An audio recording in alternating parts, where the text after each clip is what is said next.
लोकसभा निवडणूक बूथवर लढली जाते. संदीप शेळके. लोकसभा निवडणुकीचे वातावरण तापले. जसजशी लोकसभा निवडणूक जवळजवळ येते तसतसे ग्रामीण भागात निवडणुकीचे वातावरण तापायला सुरुवात झाली आहे. वन बुलढाणा मिशनचे संकल्पक संदीप शेळके यांनी लोकसभा निवडणूक लढवण्यासाठी तयारी सुरू केली आहे. त्याच अनुषंगाने आज बुलढाणा येथे मेळावा आयोजित करण्यात आला आहे. कुठलीही निवडणूक ही बूथवर लढली जाते.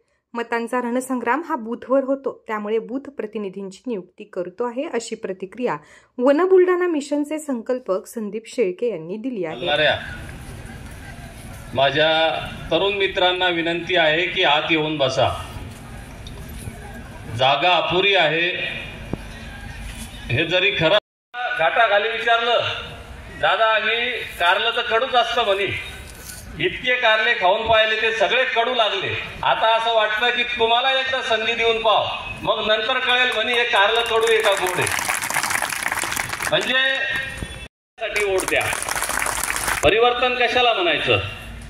एक आमदार गेला, दुसरा आला, एक खासदार. ज्याप्रमाणे लढाई लढली त्याप्रमाणे तुम्हाला ही लढाई लढावी लागेल. हे बाजार गुंग्यांचं काम नाही. याला खऱ्या अर्थानं वन मिशननं एक लोक चळवळीचं स्वरूप दिलेलं आहे. बूथ मेळावे जिल्हाभरामध्ये 50 ठिकाणी संवाद मेळावे झाले.